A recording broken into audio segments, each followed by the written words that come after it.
আল্লাহর রাসূল তাই বলেছেন, মান যারা আলিমা ফাকান্নামা যারানি, মান সাফাহা আলিমা ফাকান্নামা সাফানি, মান জালাসা আলিমা ফাকান্নামা জালাসানি, ওয়া মান জালাসানি কানা মাই ফিল জান্নাহ।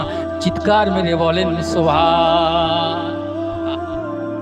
আপনারা যে এসেছেন, আপনারা এখানে এসেছেন একটা মহাব্বতে, একটা ভালোবাসা, একটা জজবা, একটা আদব, হক দরবার থেকে ওয়াজিনরা এসেছেন, আলেম ওলামারা এসেছেন তাদেরকে একটু সাক্ষাৎ করার জন্য।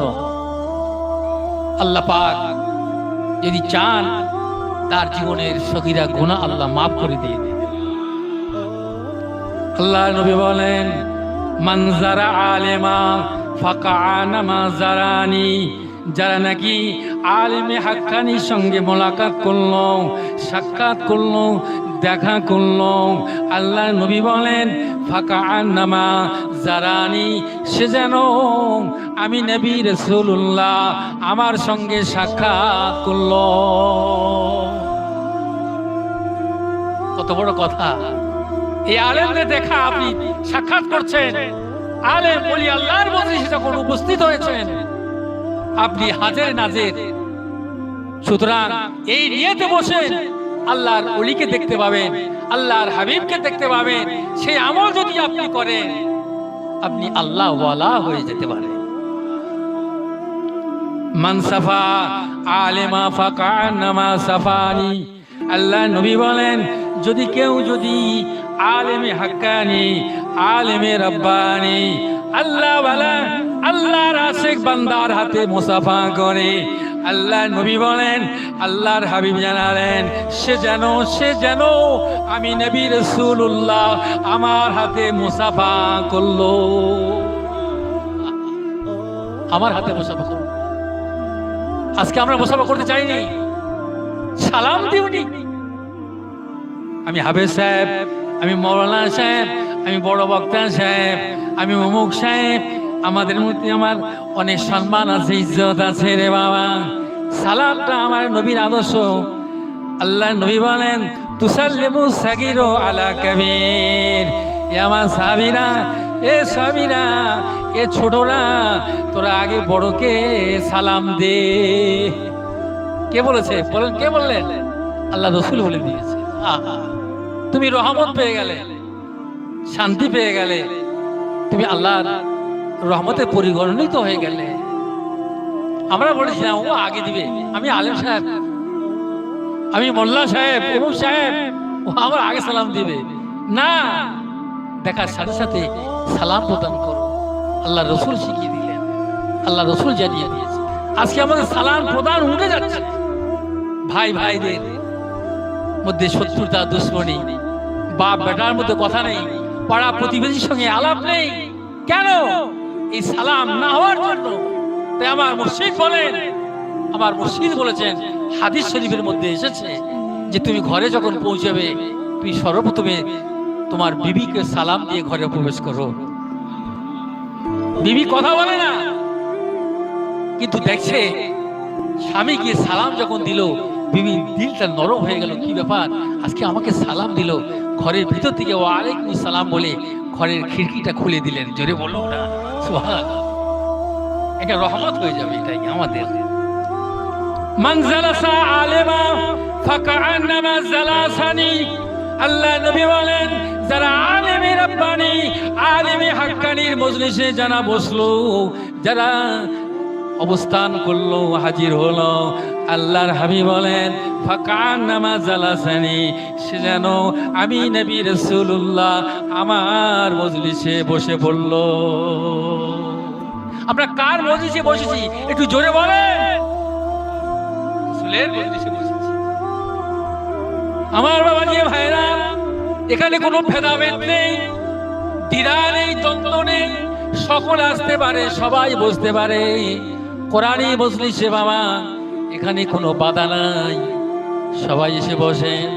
আল্লাহ নবী বলেন, মা আমার মজলিসে যারা বসলো, আমি নবী রাসূলুল্লাহ আমার মজলিসে বসে বলল, ওমান জালাসানি কানা মাই ফিল জান্নাহ।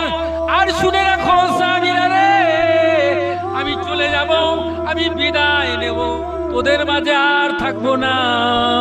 আমি বলে গেলাম, জানিয়ে দিয়ে গেলাম রে, যারা আলেমে মজলিসে বসলো, আমি নবী রাসূলুল্লাহর মজলিসে যারা বসলো, কানা মাই ফিল জান্নাহ, সে একসাথে আমি আর সে ব্যক্তি একসাথে আল্লাহর দয়ার জান্নাতে যাব। আর একবার জোরে হবে না, চিৎকার মেরে বলেন সুবহান। আমার মুর্শিদ কত সুন্দর ব্যবস্থা করেছে বাবা, জান্নাতে যাওয়ার জন্য যে সিস্টেম করেছে বাবা। দুনিয়ার যে কাজ তুমি করো না কেন, যে সিলসিলার যে মজাহাবি করো না কেন, যে দল তুমি করো না কেন, কোনো দ্বিধা নাই। ईश्वरी आए थे क्या? केवल आए नहीं, यही है।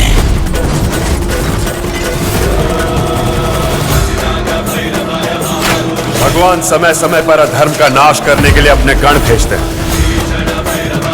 आज ईश्वर के मधुबन में रहने वाला हर एक इंसान ईश्वर का ही गण है।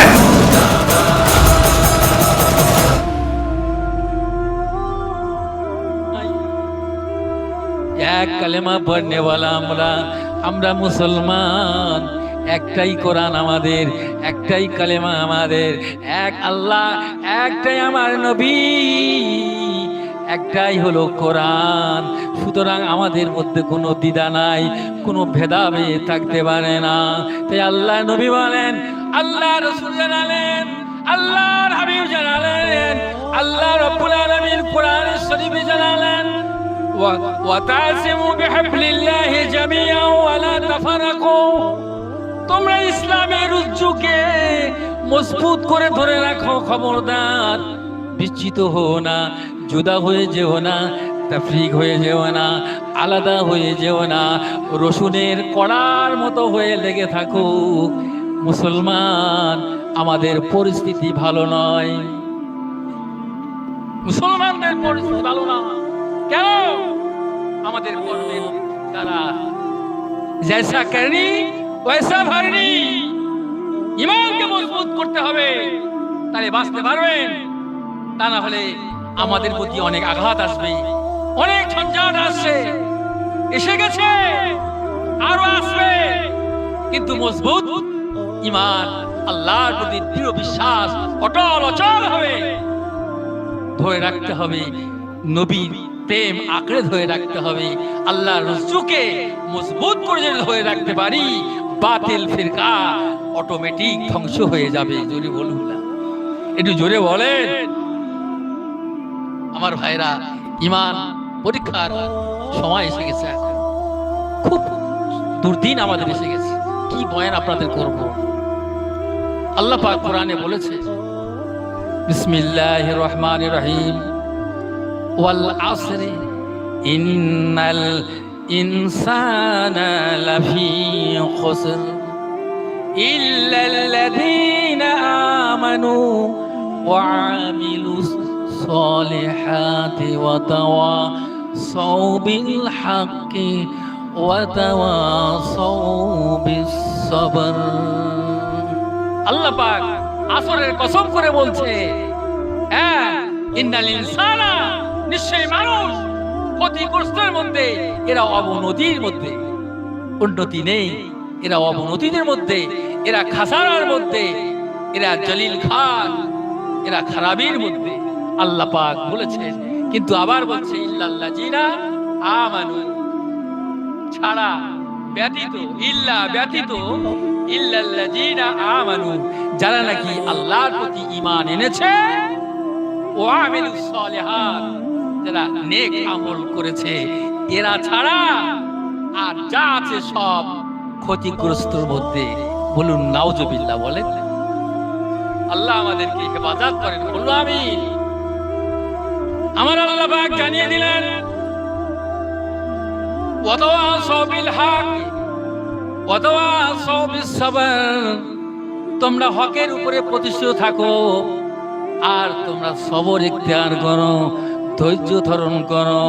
অর্থাৎ নামাজ দিনদার হলো, ইমানদার হলো ওই ব্যক্তি যে সালাত আদায় করে, নেক আমল করে।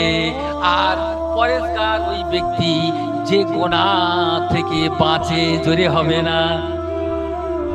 নেককার ওই ব্যক্তি যে আল্লাহর ইবাদত করে, পাঁচ ওয়াক্ত নামাজ, আল্লাহর বন্দেগী ইবাদতে মগ্ন থাকে। আর পরেজগার হলো ওই ব্যক্তি যে গুনাহ থেকে বাঁচে।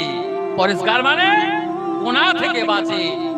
এই দুটি সলিউশন, এই দুটি জিনিস একত্রিত যখন হয়ে যায়, তখন হয়ে যায় আউলিয়ায়ে কামিলিন। অর্থাৎ সে কি হয়ে যায়? আলা ইন্না আউলিয়া আল্লাহ লা খাউফুন আলাইহিম ওয়ালা হুম ইয়াহজানুন। অলমাইটি আল্লাহ ওয়ালা আল্লাহ বন্ধু হয়ে যায়, বন্ধু হয়ে যায়। জোরে বলুন না সুবহান।